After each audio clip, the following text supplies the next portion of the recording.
Hi everyone, I am Hope Dorman from Houzz and I'll be hosting today's webinar, How to Attract Luxury Clientele. I think we're going to give everyone just one more minute to trickle in to make sure that everyone gets a chance to see the full presentation.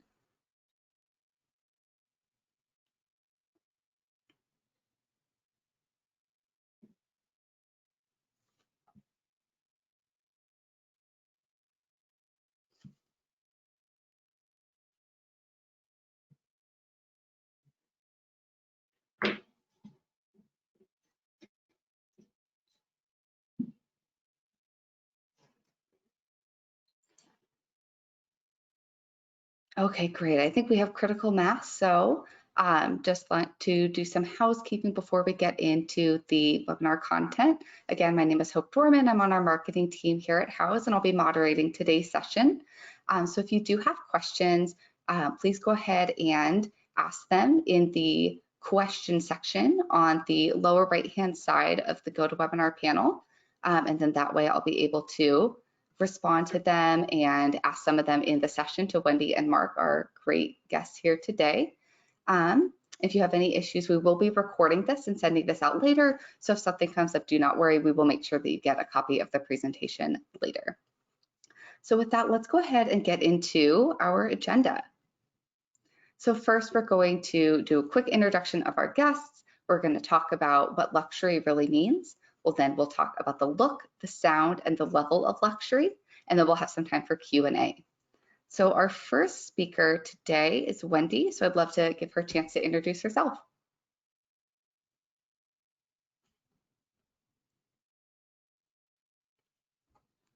Wendy, we are not able to hear you.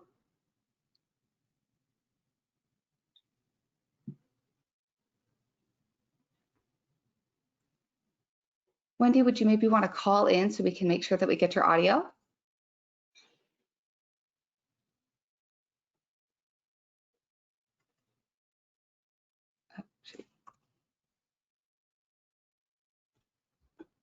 Okay, I see that Wendy's trying to call in. Let's let that connect.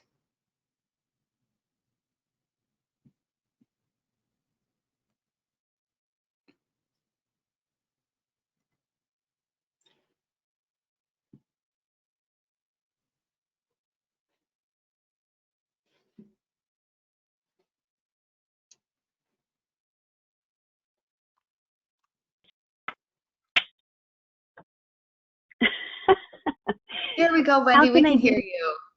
Oh, you can? It's a miracle. Yes. Oh my gosh. Yes. It's a good thing my 20-year-old son didn't see that happen. That's okay. I'm glad we got the audio. Okay. Well, I just wanted to actually say thank you everyone for coming because I know it's a super busy time for all of us.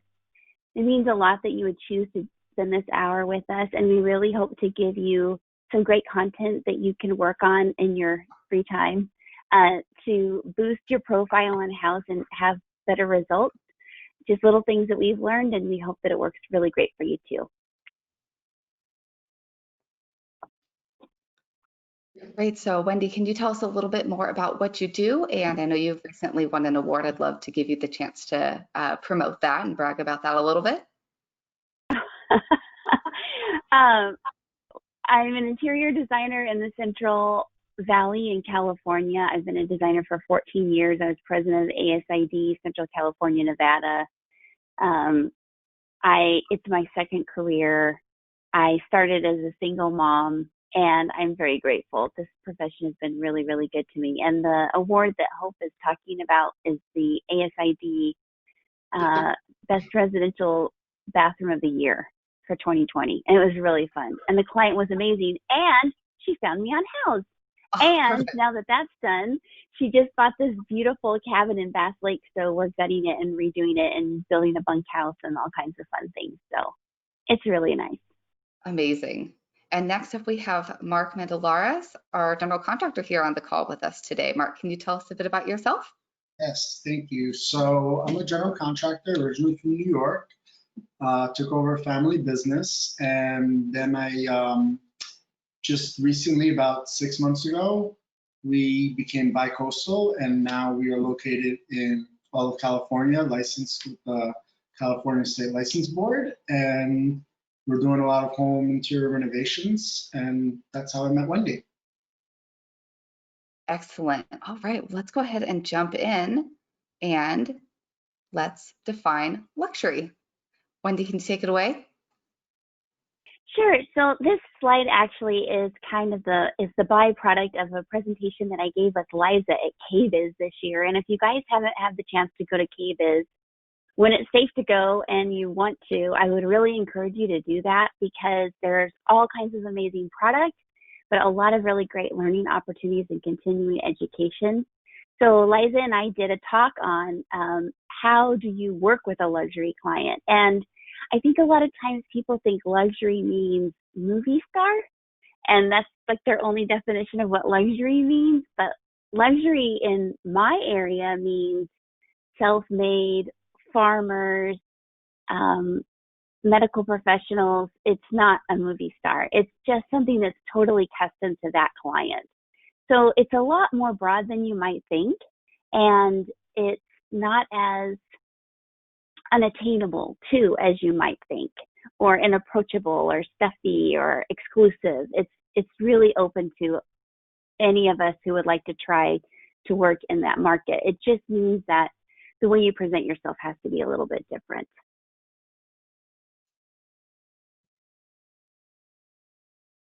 Yeah, it's not and then necessarily. enhanced client experience. That we can have that conversation another time. It's all the fun things that you can do for marketing with your clients once you've gotten them, once you've done all the things that Mark and I and Hope are going to talk about today, to keep them and to have them spread the word. And it's really fun. And it's tax deductible, which is also outstanding. We love that. Yes, I love that it's not necessarily a dollar value. It's not inherently a price tag or certain brands. I mean, there may be similarities across there with the luxury clients, but it's not like a threshold, that it's more about the approach of the project. So I love your definition of this. So next, let's talk about the look of luxury.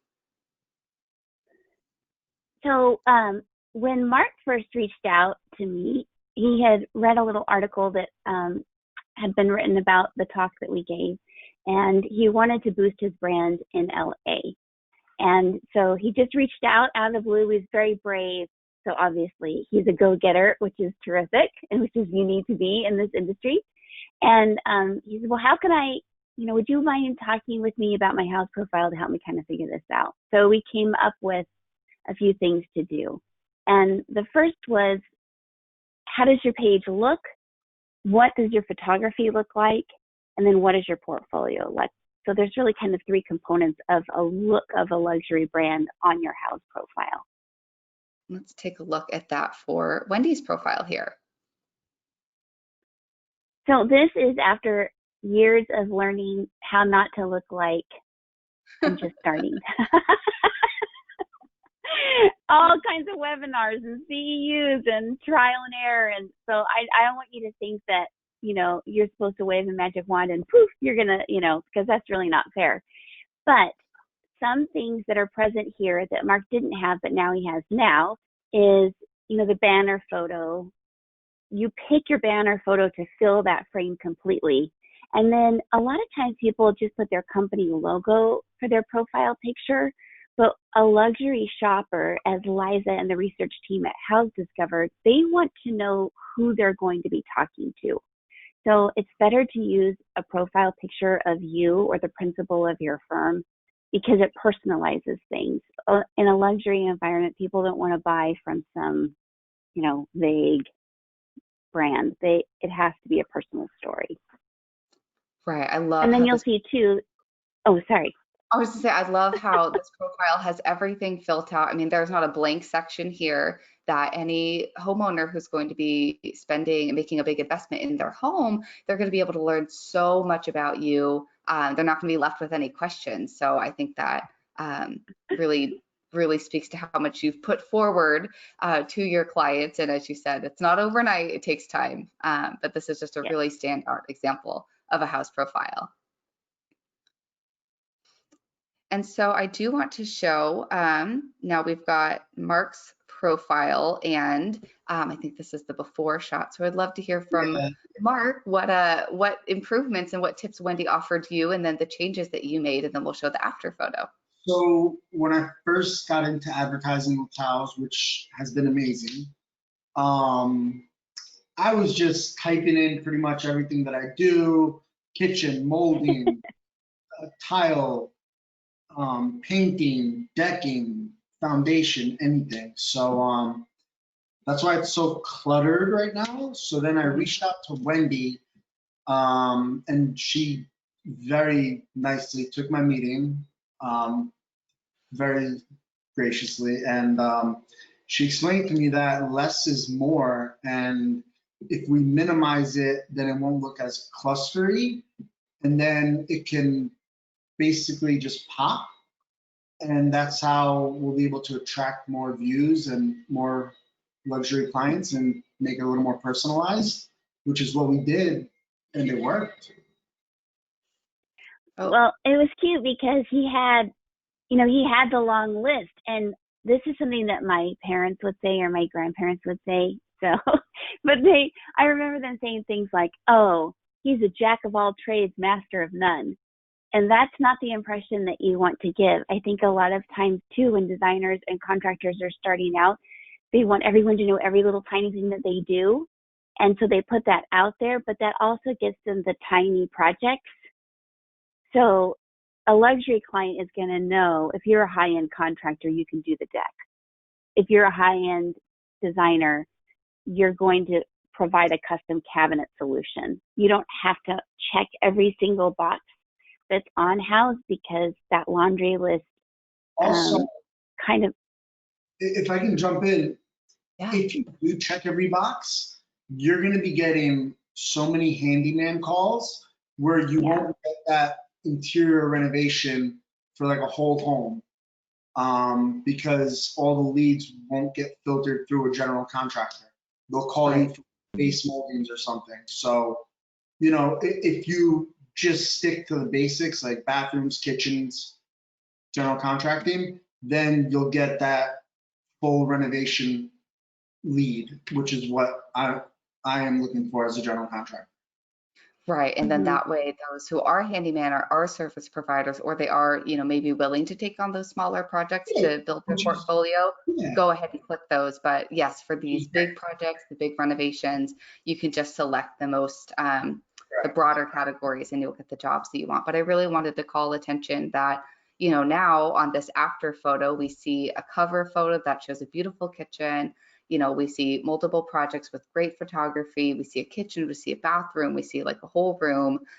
We see the affiliations, that everything's really filled out. And I think we can see the difference between a partially complete profile and this more complete profile. This one definitely instills more confidence in those luxury clients. So next, I want to talk about the quality of the images. And then Wendy, I know these were some of your photos that you shared with us. So if you could maybe tell us the backstory behind the early photos, I think this is a really, really powerful example.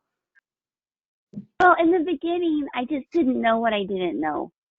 Right. And today on social media, when I was introducing this, it's true, because if you don't know that you don't know, you're kind of stuck. So I went to the Design Influencers Conference probably 5 years ago, and they had a photographer who's an expert and renowned, and he said, turn off your lights, longer aperture, turn off your lights. Nobody in magazines wants a yellowed out image. And I was like, oh, that's why my stuff never turns out, because I'd been using a photographer, but she was a real estate photographer. So it was the wide pan images and all the lights were on, kind of like in the back. And now I just realized I've done the same thing to myself today. But anyway, it was terrible. And, you can see in that first image that's so yellow, the lines aren't even up and down. If you were to put a level on that, it'd go, wah, and you don't want that either. It has to be an artfully composed image. Right. And I just learned so much from that. And I came home and I asked her to do it. And she said, that's not what I want to do. And I don't want to learn how. So that was my answer. And I had to find a new photographer. And I also got to work with David Duncan Livingston, who is a Houzz listed photographer who is out of this world and published in all kinds of high-end luxury interior design magazines. And he was really kind and very generous in explaining the difference between his produced images and any old photograph. So it makes a really big difference in terms of how people understand your work. And I just showed you mine because it's easier to make fun of myself. Right, and that's a beautiful bathroom. I mean, like, I would love to have that bathroom in my home, but it's so hard to, you know, and getting these images is challenging. You cannot just go buy, you know, a DSLR out of the box and expect to get the, you know, the photos that look like current photos. It's really tricky, and photography is a skill, and it's really important to dedicate some marketing funds to finding a photographer. You know, I know we say that all the time, but I really cannot overstate how important it is. You know, if you want to get those clients that are going to want the high-end renovation, you have to show them that you can do it. Even though this is a beautiful bathroom in person on, you know, on the left-hand side, it's not the best representation of Wendy's beautiful work, because clearly we know that she's capable of it. So always going to really recommend getting a photographer. And if you need a photographer and you don't know where to start, you can find photographers on Houzz. You know, I also recommend looking at the photos that you love on Houzz and seeing if that person is in your area. You know, that can be a way to make sure that you're going to get the quality of photos that you want, that are really going to boost your profile. As a general contractor, I would also just jump in. It is very important, if you're going to market yourself, to hire a professional photographer. I cannot stress that enough. In the last 2 years, I started using a professional photographer. The first 15 years, I wasn't. And I'm just thinking of how many projects I could show on my profile right now. But when I uploaded the photos from my iPhone, they looked horrible. So I just didn't even put them up. So I would strongly recommend getting a photographer. Right. And I would say that, you know, taking a quick cell phone photo for like a blog post, or maybe like, you know, a social media post, just to keep your audience understanding what's going on and what you're working on, that's totally fine. We're not saying that you need a professional photographer for every single, you know, image that you're going to take. Some jobs maybe are not going to be worth that, but for those that are front and center, you know, on your website, on your Houzz profile, it's really important. And you'll just see, trying to take a cell phone photo and trying to take the, you know, magazine photo, it's just not going to be possible. So so next, I think let's transition into the diversity of portfolio. You know, it's really important that you don't just have one type of project. People want to see that you can do all types. So I know, Wendy, you talked a little bit about a shot list. Can you explain more about what it's like to work with one of those? Sure. So that was one of the things that David Duncan Livingston explained when he came to photograph projects for me. And the reason there are 3 fireplaces on this, when it says diversity of portfolio, is because stylistically, the 3 are so diverse. And I know that some designers prefer to have a look, and that is their brand. Like, some only do contemporary, some only do transitional. In my area, there's just kind of a cacophony of styles, and clients want what they want. So it's important for me in my region to show a lot of different kinds of styles that I can do successfully. So there's always kind of a money shot list. There's always, you know, what is the most beautiful frame in a kitchen? What is the most impactful frame in a living room? What is the most beautiful bathroom shot that you can get? And you really want to hit those high points, because those are also searchable things on Houzz or on social media, that people will say fireplace ideas. Well, then you'll have fireplace ideas. So you kind of want to dig around and see what's useful that way, and write your shot list with your photographer so you can literally check it off, because it's so chaotic and it takes so much energy to get the right images. You don't want to forget something that's important. So absolutely right. then we can see, you know, there is some consistency here too. It's a right balance of diversity where it doesn't look like you've done the same project, you know, 20 times, but you can still see your style, you can still see your approach. And so even if a client is looking for a specific style, they can tell whether you're going to be able to meet their needs. So I think this is really great. And next, let's get into the sound of luxury. So, you know, Wendy, I know you advised that Mark hire a writer when remaking over his profile. So I'd love to hear a little bit more about that and why that's so important.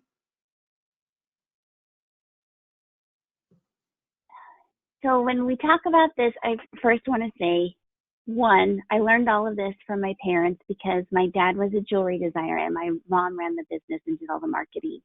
So this is just stuff I picked up by being their daughter, thank God. Two, sometimes when you talk about luxury, it sounds elitist and a little bit snobby.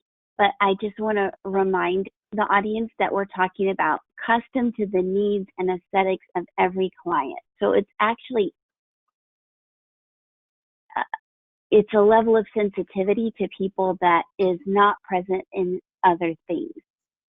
So I'd like to kind of define that discussion that way, if that's okay. I think that's great. Okay, so when you present yourself and you've decided that you want to go after a more custom high-end market, you need to speak in a way that, and write in a way, and use images in a way that communicates your sensitivity to the needs of your clients, and that you can be diplomatic, and that you can be an effective communicator, and that you can be precise. And if your language and your grammar and your style reflects anything other than that, they won't believe you. So I worked with Mark a little bit on some writing, and then he took the initiative to hire a professional writer to get that right, which I think is fantastic. I think a lot of times as designers, especially, maybe not general contractors as much because they're used to subs, but as designers, we have a hard time giving pieces away that really could be done better by someone else. But I would really encourage you to be more generous to people who are gifted in areas where you are not, and let them have the opportunity to collaborate with you and help you shine, than to try and keep it all to yourself and maybe limit your opportunities because you're afraid of giving up control. Right. I agree. Mark, I would love to know. Yeah. I was just go ahead and ask, you know, if you could share more about what it was like to work with that writer, you know, who crafted the text on your profile, and just share more about that process. So one of my really good friends, her name is Julia Zucker. She's awesome.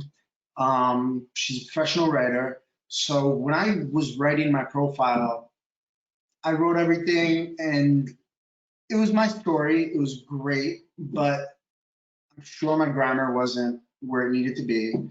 And it just didn't pop. It just didn't feel alive. So I reached out to Julia and I was like, hey, you need a favor. And she basically took my words and just put life and energy behind them. Did a fantastic job. And it just brought the whole site, my whole page to life. And she did a wonderful job. And I would strongly recommend hiring a writer, but don't hire a writer and have them write. Like, nobody knows you or your style of work more than you. So I would write it your way, grammar, whatever, let it all be all over the place. And then you hire that writer like I did with Julia, and then let her fix all that, but it's still your words and your work and your passion and your vision. But it's important to have your own vision. And then the writer will just make it pop. it can definitely be a collaborative process, and maybe for someone who does need a little bit more assistance, there are going to be writers that would be happy to craft that for you. And then there are others that are happy just to take a lighter editing tone. So there's definitely ways, as Wendy said, I think it's important to allow someone to help you, but you could still, as Mark has said, tell your story rather than having someone share it for you. So next, I think let's go through some examples of luxury brands. I'm sure we're all familiar with luxury brands, but maybe the way that they present their products or services is going to be a little bit different. And so, Wendy, I know you had wanted to share a little bit more about the Ritz-Carlton example. Do you have that quote ready? So the thing too is, a lot of us haven't, depending on where we are in the country, some of us maybe haven't had a lot of exposure to what luxury is. Right. And that doesn't mean that you can't learn what it is and adapt and become that. You just have to kind of be willing to search it out and adapt it for yourself. But I just have these two quick snippets. So, Ritz-Carlton, they're 5-star experience for everything. They're amazing. And so I just wanted to read these two little things. So I love Half Moon Bay. It's only an hour and a half away. And this is what you can rent for a lesser budget.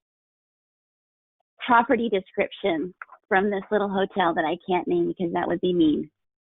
Within 5 minutes drive of fine dining, beaches, and shops, Blank Inn is set in Half Moon Bay. All rooms include a flat screen TV with cable channels.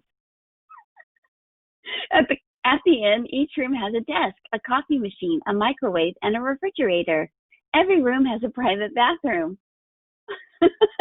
Daily room service and access to the 24-hour front desk is available to all guests. Okay, well, that's very nice. I'm sure they have very good amenities. This is the Ritz-Carlton. Experience coastal luxury at this Northern California hotel set atop a secluded bluff overlooking the Pacific Ocean. Perched atop a rugged oceanside bluff in Northern California, just 30 minutes from San Francisco and Silicon Valley, the Ritz-Carlton Half Moon Bay delivers a 5-star luxury resort experience unlike any other. Designed to be both admired and experienced, the hotel celebrates small details with outdoor fire pits surrounded by Adirondack chairs, a club lounge offering local wines, and spa treatments driven by the seasons. Right. One of those sounds like a 5-star resort, and the other one sounds like somewhere that can meet your needs, that if you need a place to stay, or if you need any sort of service, there are going to be levels that they're not luxury, and that's okay. We need different types of markets, but just listing off your services provided, doesn't instill that same confidence or that same aspirational sense that the Ritz-Carlton copy does. So in translating this to your profile, so every time you upload a new project, there is a cover photo and then a cover paragraph that you can assign to that project. So keeping this in mind, it's not about listing amenities in the job. It's about telling a story and setting the stage for an emotion that you want people to feel. And then taking that story and articulating it through the photos that you upload to support that first cover photo. So you kind of walk people through and give them an overall feeling and impression of the space, how you met the client's needs, how it was so custom and tailored to them. And like even if you can, like the other little inn, it was sort of a staccato sound. Mm-hmm. And the Ritz-Carlton was very fluid and very calming, and so it's the tempo of the writing that matters as well. Anyway, absolutely. I just wanted you to, and if that's not interesting for you guys, or you want something a little more pop or whatever, but like Narcissus Cosmetics is a little more edgy, but they're a luxury brand. And if, even the Michelin Guide is really interesting because they talk about the passions of the chefs and they weave a story. It's never just a list. So if you want luxury clients, you have to tell a story. Right, and one doesn't need to do a luxury renovation or stay at the Ritz-Carlton to be able to look at their website or their marketing materials. Those things are accessible, which is great. It's less exclusive than it was in years past. So next, I want to wrap up, or not wrap up this section, but continue this section and really talk about the importance of grammar and punctuation. I think we've all seen at some point a typo somewhere on a marketing material or in a printed area or a magazine or something like that. And I know for me, it really just makes me stand out and think about the typo. And I stop thinking about whatever they're advertising, and all I can think about is, oh, I caught a typo, and it just doesn't instill the same confidence. So I think with this section, this isn't so much that grammar and punctuation is going to really propel you. It's really just more going to not disqualify you from your luxury competitors. I know it's tough to say, but I think that's really the message here. I completely You will never agree. find a typo. Yeah. Sorry, go ahead, Mark.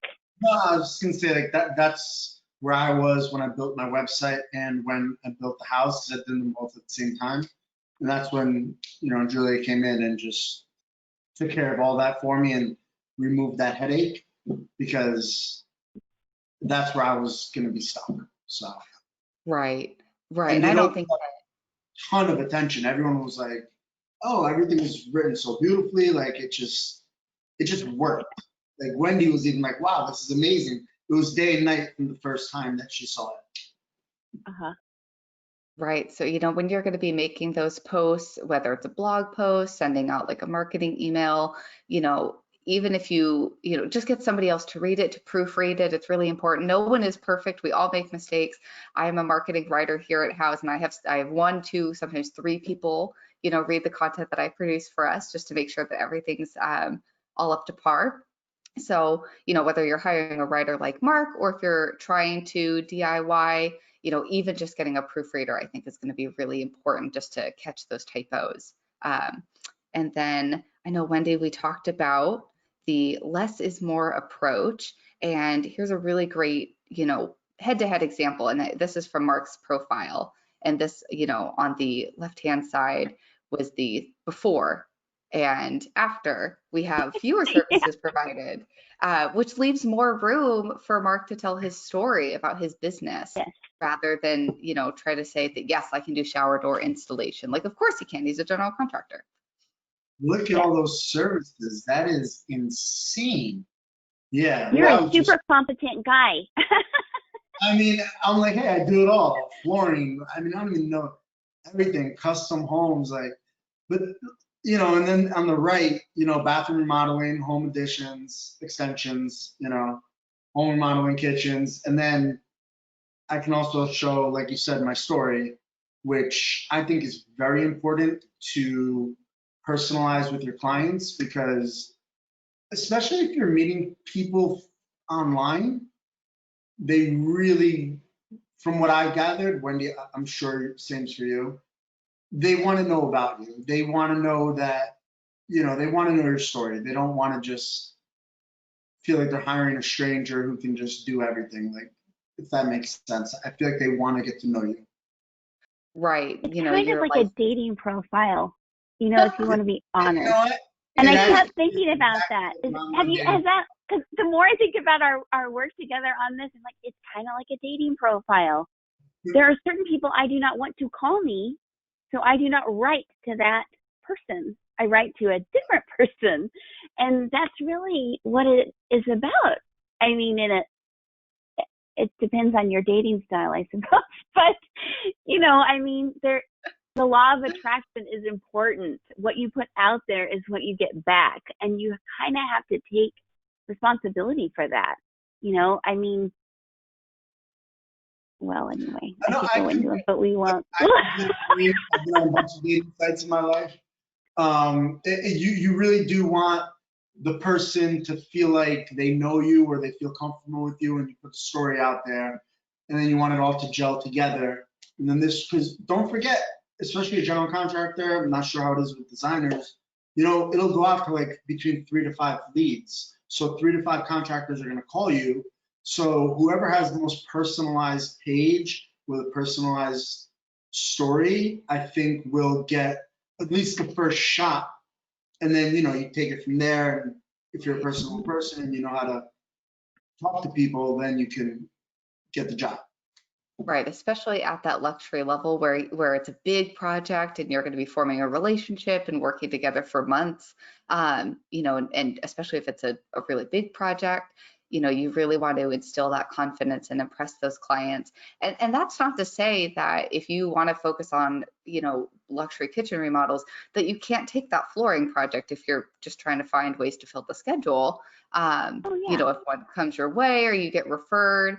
But at least when it comes to putting it out there on your online presence, on your Houzz profile, on your website, you just don't maybe want to call attention to those smaller things because, if you've got that license, if you've got that certification, that's going to be something that kind of rolls up into that anyway. And homeowners on Houzz are pretty savvy and understand, the details that come along with a bathroom remodel, a kitchen remodel, and luxury clients are going to want to hire you to do it for them. They don't necessarily want to get into the nitty gritty.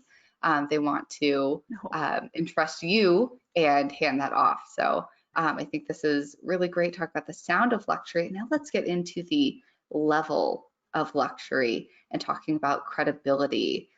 So Wendy, I know you've got a lot of great reviews. So let's start off there. Oh, this is a great review on Mark's profile. Mark. Yes. Great. It is. It's really good. I thought it was super. So that's why I wanted it in there. But Yes. Mark, I know it's really hard. The thing I hear the most from designers who need to get reviews on Houzz is they say, oh, it's just so hard to get reviews. I don't know, how do I ask? And can you help the audience understand how you asked Talia for her review? I did this job with Talia. She lives in Glendale. And, for me, it's about building relationships. So the way I attack a job is I need to make the client feel comfortable.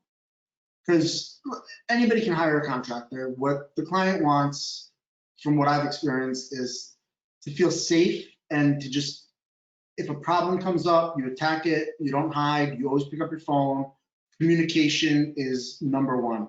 So when I did that job, I was just very, very communicative. And,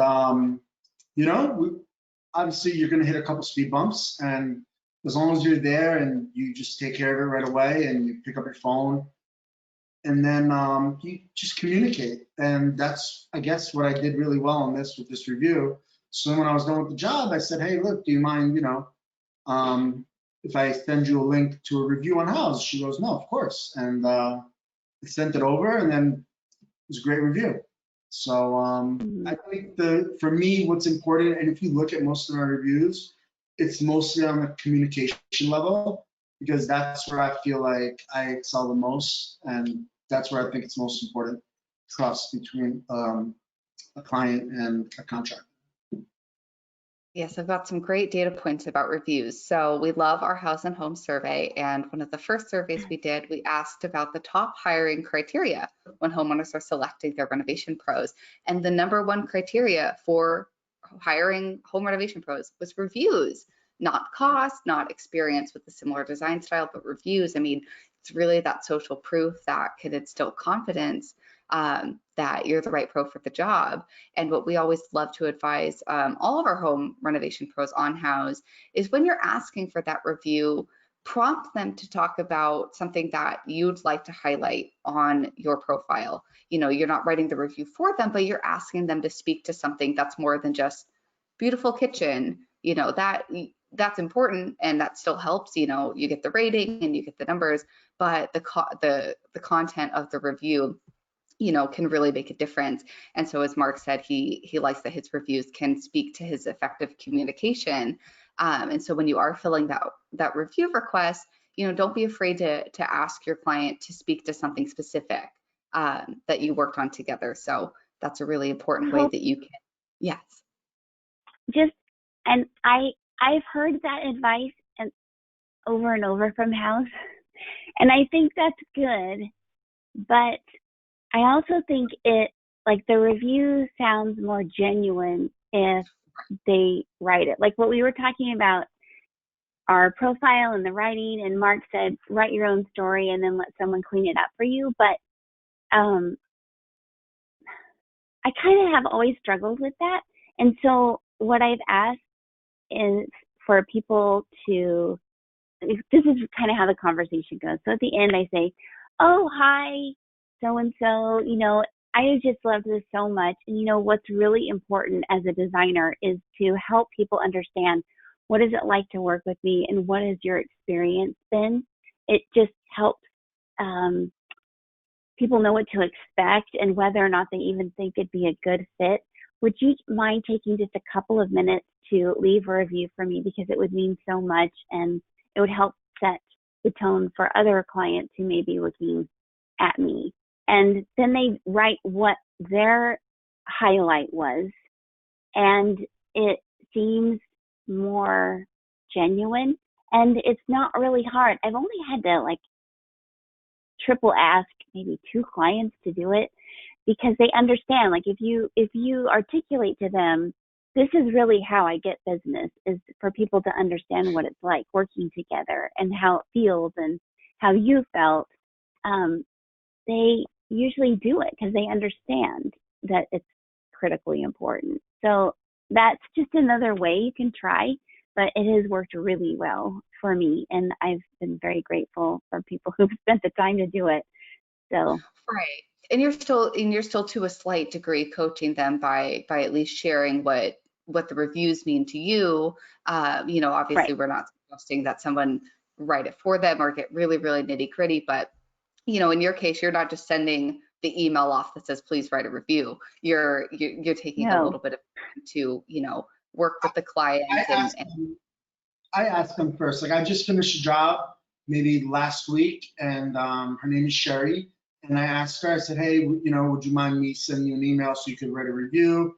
It hasn't posted yet. I don't even know if she's done it yet. But she said, yeah, sure. But you also have to test, you have to know which client to approach. right. If it was a little bit rocky, because we've all been there, not everything goes perfectly smooth, I just keep it moving and I don't approach that. So you have to know which client to approach for that review as well. Right, that's really important. You know, if something wasn't quite up to the ideal standards, you might maybe you know, focus on another client. But even still, you know, there are so many studies about online reviews that are on all different types of industries that it's hard to know like what data is out there. But basically, if something is 5 stars across the board, sometimes homeowners don't necessarily, you know, not, I wouldn't say trust it, but it Correct. looks a little bit more legitimate when you're at like a 4.9 or something like that. And you can always respond to reviews, and we encourage pros to do that as well. You know, either thanking them for the review or, you know, responding with their side of the story professionally and tactfully to keep it a dialogue and show future researching homeowners that the pros really involved and they really care about the client experience. So this is a really powerful area, and the more reviews, the better. And as a bonus, we have our annual Best of Houzz Service Awards that are judged based on the number of reviews and the quality of reviews that you earn in the previous year. And so, you know, as we're coming to the end of 2020, we'll be calculating for the 2021 winner soon. So make sure to get your review requests out to put yourself in the running for an award next year. So next, let's go ahead and talk about accolades. I know that these are really important to instill confidence in homeowners and build out your profile. So Mark, do you want to talk a little bit about maybe what joining the California State License Board meant to you? First, I'm just looking at how amazing Wendy is. I mean, look at all those awards. Wendy, how do I get on No, that no, level? no. Remember, I told you that profile did not look like that when I started, and it's Oh taken my forever. You can see how it's taken forever. Right? Congratulations. Honestly, that's so when I looked up your name and I saw how successful you were, and then I saw the interview, that's also what made me want to reach out to you rather than other people. And now look where it's led us, you know. So Yeah, congratulations. hopefully you can help a whole bunch of people. Yeah, So, congratulations. You're doing no, that's because I asked for reviews, great. even when I had terrible photography. So for me, one affiliation is the California State License Board, which was the hardest test I've ever had to take. But it was so worth it when I finally passed it. It was like the most amazing feeling ever. And it was very difficult, but now I'm fully licensed with them and I can work anywhere in California. I'm fully bonded, insured, everything. And it was the best feeling when I finally passed that test. It was a great feeling. Yeah. And then Wendy, I see that you're And he can work in New York too. I mean, he came from New York, you guys. Right. And now he's in LA. So if he can be a GC in New York and do those beautiful high-end jobs that you saw on his profile, he can easily work in LA. I mean, it's night and day. It's a piece of cake, relatively speaking, to the challenges that he encountered in New York. So the reason that I'm more like I only have I could put my New York one up. I probably should, but I mostly you should. It's impressive. Correct. Because in New York, it's just I have a steady streamline of clients, but California is what I'm concentrating. But you know what? I'm probably going to put that up there. Why not? Yeah, because who knows? You could work with a really high-end designer and have a bi-coastal team. Correct. There you go. And then Wendy, I see that you are a member of 3 different design, industry groups. So maybe you want to talk a little bit about that and what those mean and what those communicate to your target client. Sure. So the first little red one, that's ASID, American Society of Interior Designers. And in order to be a member, you have to have gone to school to be a designer and have graduated and have the credits in education. And there's another, they have tiers of membership. I'm allied. I'm embarrassed because I was the president of our region. I can't tell you all the tiers and all of the reasons why you'd be on one tier and not the other tier. But it was enough to make me go back to school midway so that I could be an ASID designer. Because I remember growing up as a little girl, the really good designers locally were all ASID. So it meant something to me. And I just wanted that extra, oomph behind me. NKBA, National Kitchen and Bath Association, is incredible. And there's so much detail and it's so technical in kitchen and bath design. And that's really kind of my zone of happy space because as a jeweler's daughter, all the sparkly, pretty la-la stuff is in there. And so I really appreciate what they bring to the table, continuing education and all of that. And again, you kind of have to prove that you're an active, working, educated designer to be a member. And then the Interior Design Society, Jason Clifton is the president right now, and they're great. They're very inclusive. They're very generous with their knowledge and their continuing education. It's not as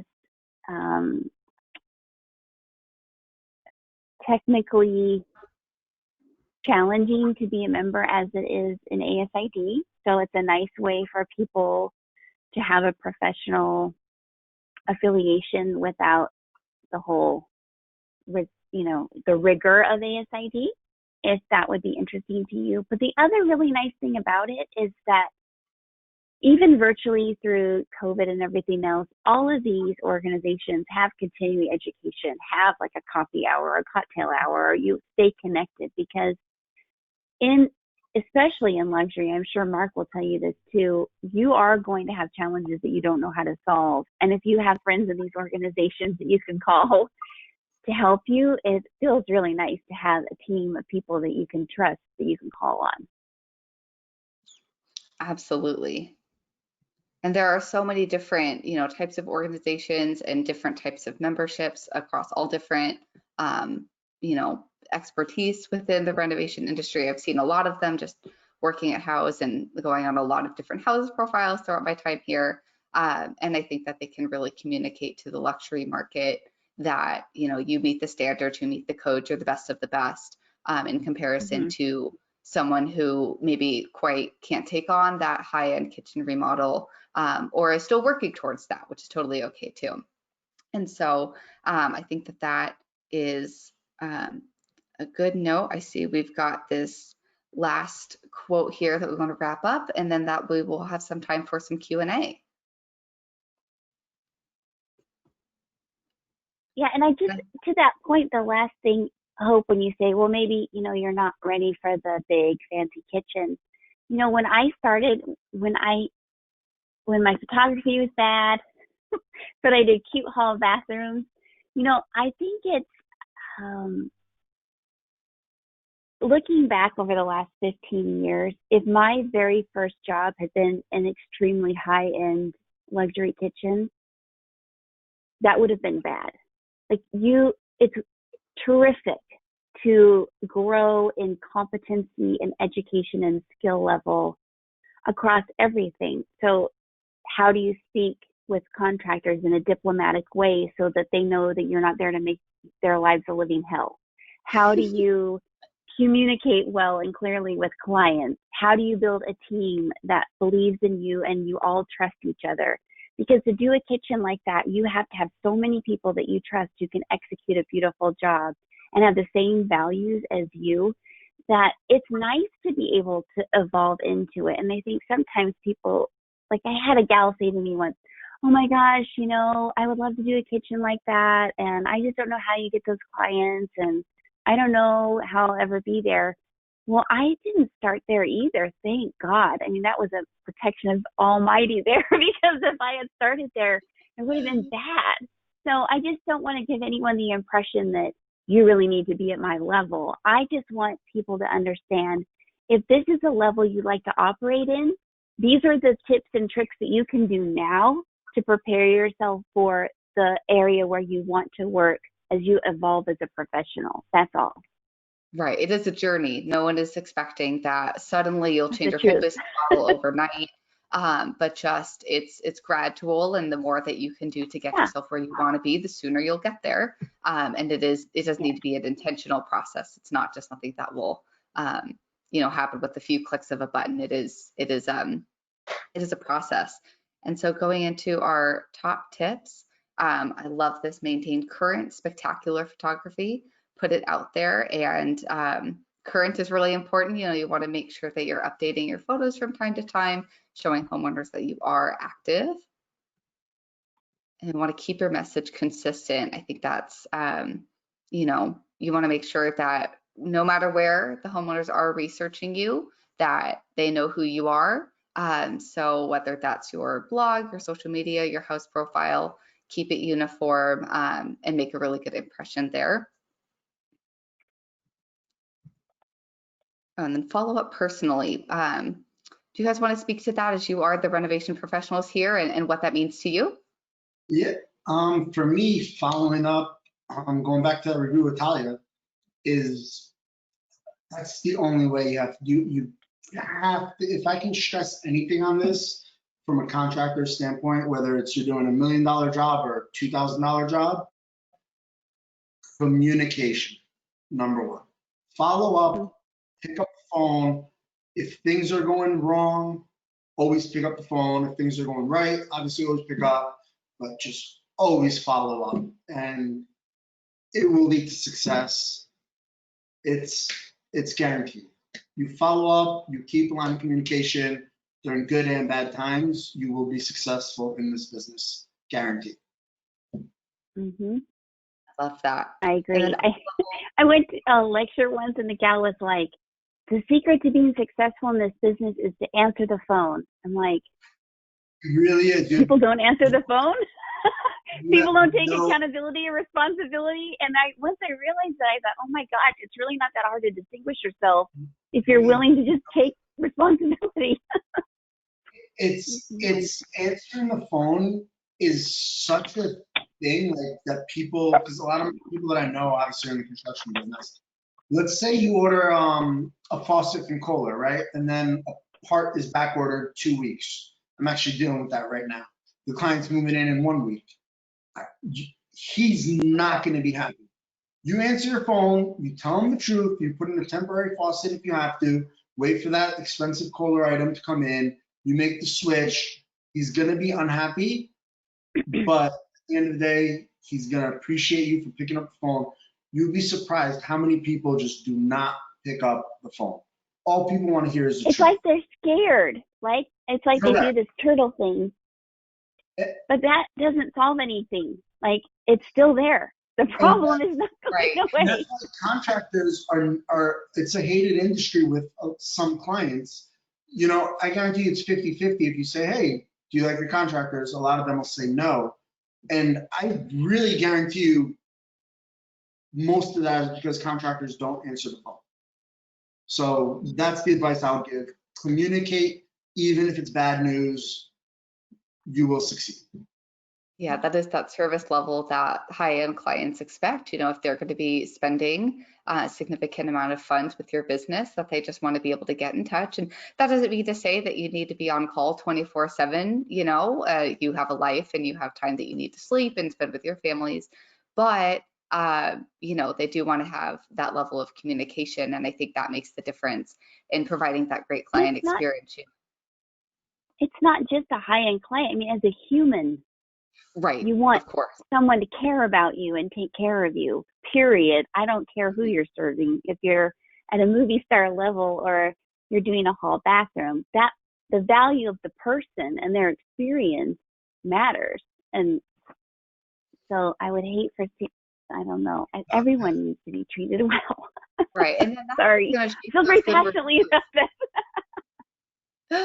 And then our last tip, or fourth tip, we want to up-level the experience, you know, the presentation, opportunities, communication. I think Mark really spoke well to that about the importance of communication and keeping your clients in the loop, you know, and providing that extra experience. You might have to go a little bit out of your way. You might have to, you know, stop what you're doing if that call needs to be made about that faucet that's not coming in on time, but you got to address it. You know, that faucet's not going to be there. If the client's moving in, they want to be able to use the sink. So, you know, just really shaping that. And then this last one, I think, is really the summation. Take responsibility. You know, everyone I'm sure on this call has had a time in their professional life where like something has gone wrong, and you have to own up to it and you have to move forward, but trying to hide it is only going to make it worse. I guess that's where I was going with the pick up the phone, because I just had this issue right now, and right. You just got to take responsibility. Sorry, and you know, yes, just get it done. Especially right now, too. Are you noticing that, Mark? Like a lot of things are not coming in right. time as they were promised. There's a lot of delay. What I'm dealing with is General Electric. I'm doing a home right now where they're doing all cafe, GE cafe, which is super high end, and everything is back ordered. So picking up the phone, taking responsibility, and just navigating through landmines is pretty much what I'm doing with General Electric. And two, managing client expectations before you even start. Like right now, the very first phone call, I never follow up with an email. On those Houzz leads, I always call them. And we talk through things. And I say on that first phone call, you might not be aware, but the industry has absolutely blown up and everything is behind. So if you are willing to be patient, we can give you exactly what you want. But I cannot give you any guarantees about when anything will arrive, because Sure. It's an unprecedented time. And it would be unfair for me to come to your home for a consultation without letting you know this is what we'll face. So, and I think people appreciate that too, because you're not just there for a job, you're there for them. Right. So I see that we are at the 10:30 kind of mark, but I think we have a really, really few interesting questions that I'd love to ask if everyone is okay to stay on. So this question talks about price, and I love it. It says, we are trying to tap into the luxury painting industry. Where I feel uncomfortable is giving the price. I am confident in our product and the experience of working with us, but I always feel like I'm overcharging. How can I feel more confident about charging what we're worth? And I'm sure that is a question that both of you challenged, that both of you have overcome. So would love to hear your approaches to that. Should I go first? Yeah, let's go ahead.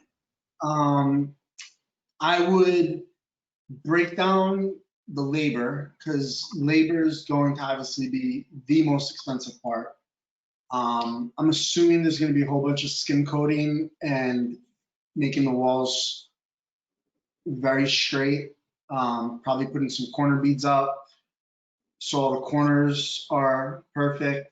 So what I would do is I would break that all down and I would present it. And then once they come back and they do start cutting you down, I would leave a little room for wiggle room, but I would not underbid because I've been there. And once you underbid, it's like you're just in quicksand. And if you just go to get the job, you got to just stand firm on your number, be confident in your work, and you'll get it. If you miss one, it's okay. But if you do underbid, it's just going to be a nightmare for everybody. Right. So I would just really stick to the labor and explain how much the labor is. And your labor, you might pay a guy $350 a day. Somebody else might pay a guy $125 a day. But the reason they're getting your amazing product is 99.9% of your labor, which is what I would present. I love that. Totally agree. I think if people understand what they're paying for, they're fine to pay for it. But if you just put a number on a piece of paper, they're like, whoa, what's that about?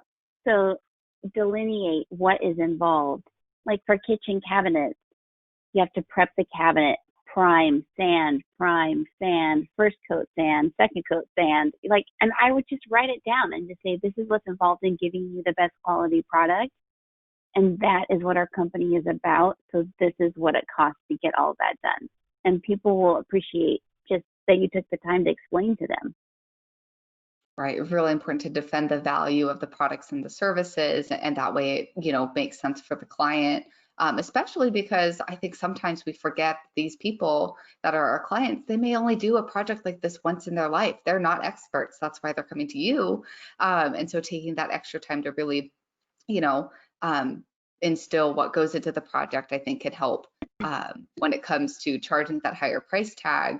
And as Mark said, you don't want to underbid and then trap yourself later. That just builds a lot of resentment and is not the way to go.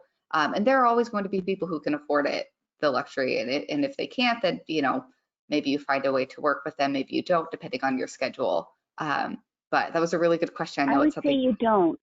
I had one more thing. Don't take it if they don't want to pay you for your time. Don't do that. I would probably put like a level 4 paint job, which includes everything, and then put another option. Hey, I could do a level 3, probably give you $3,000 off the price. I'm just ballparking it. Smart. I'll give you a level 3. I'll even give you a level 2, but this price is for a level 4. So you also want to show them the different levels and then say it'll be less labor with a level 3 because you're not going to do as much sanding and compound and all that. So I would also suggest putting levels 2, 3, 4. And then if you're charging a lot, put that level 4, level 5, level 6, and then they'll know what they're paying for. I love that approach. Really and then we smart. have another question that I love. This question is specific for Wendy, but I think it makes sense for both of you. What, in your view, is the most effective way of client acquisition? And I think it's important with the luxury market when you're tapping into that new market. So would love to hear your approaches on that. What's the most effective way to tap into the luxury market? Yeah, the question was the most effective way of client acquisition, but I know this is really important for those businesses who are going to shift to that luxury client market.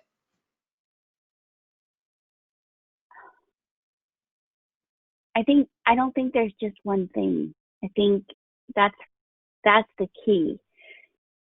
That's why we talked about the sound and the look and the level of luxury, because it can't be one thing. You as a person have to embrace holding yourself, your work, your communication, your sourcing, everything that you do to a higher standard. And that takes a lot of time. And some people don't want to spend that kind of time. Even when I post on social media, I double, triple quadruple check to make sure that it looks perfect, that it's branded consistently, so there's nothing that I get to do that's off the cuff unless I'm at a client engagement that I have crafted for my clients as a thank you, and everyone is safe and in the limo on the way to the study, and we're drinking champagne and I can relax for like 2 seconds before I have to think about the next thing. There is nothing that is not thought out in advance. There is, and I mean, I want to give you the simple answer, but there isn't a simple answer. And when we talked about ascending levels of projects, you know, how I started with decorating and then the bathroom and then this little thing and that little thing. And now I'm so grateful because I get to do homes from blueprint or miniature remodels. You will learn as you go. And I think what's great about Houzz too, like in that conversation with Liza at Las Vegas, and maybe we can do that for everyone, you know, in this kind of format, but there are all kinds of different things that you can do to invite luxury as an experience into your business, into your client interactions, into the design that you do, so that you're operating at that level, even if you don't have all of that level clients, so that you're prepared. It's just a big investment of time. Sometimes my son will say, because he's 20, I don't know what generation he is. I don't think he's a millennial. He feels like it though. He'll come in and he'll go, Mom, oh my gosh, it doesn't have to be like everything is so perfect. Yes, it does. Because good enough, and that's something that we talked about at KBIS with the NKBA, good enough isn't. And that's really what Mark talked about. It's not good enough for you to know that that faucet isn't showing up and just kind of hope that it doesn't matter to them. That will never be good enough. And so you have to commit to kind of a different sort of life too, of accountability. So as far as a general contractor, me attracting those high-end clients, a perfect example, reaching out to Wendy. So homeowners, speaking from about 30 years this family business, homeowners will trust an interior designer or an architect and their recommendations for a general contractor. So general contractors, it is what it is. We're sort of just there. Like they think each number, like, you know, like I'm similar to somebody else. You can just plug in one number, take out one general contractor, plug in another, you'll get the same result. I disagree, but that is just the facts and it's just the way it is. So a homeowner will trust the interior designer or trust the architect. So what I have done is create relationships with interior designers and architects. So if you're a general contractor, I would attack and go after the interior designers, which is how I met Wendy. I saw her work, I reached out and I said, listen, let's talk, let's connect. And I'm sure we're gonna do a lot of work together because now we know each other. So if somebody calls me and says, hey, do you know a designer? Wendy, she's amazing. And then vice versa, they're gonna trust Wendy, trust me on that. And then Wendy will say, hey, I work with this person. And then that's how the general contractor gets that high-end clientele. It's 99.9% referrals. I love that. And I think that's a really solid note to end on. I think we've gotten a really holistic look at this market and approaching your target clients in general. So thank you to everyone who attended today. And most of all, thank you so much to Mark and Wendy for taking the time to share their experiences and their tips and their knowledge for these on the call. And so what we'll do is— And you can reach out to us on our Houzz profiles too if you need more help. And so we will be sharing the presentation in a little bit. We'll be sending out a recording so you can access it later and revisit these great tips. But thank you so much for attending another Houzz webinar. We look forward to seeing you at the next one. And if you need anything, please feel free to reach out to me as well. My email is hope.dorman@houzz.com. So thank you so much for attending, and have a great rest of your Wednesday. Thank you, We hope. guys. Thank you. Yeah.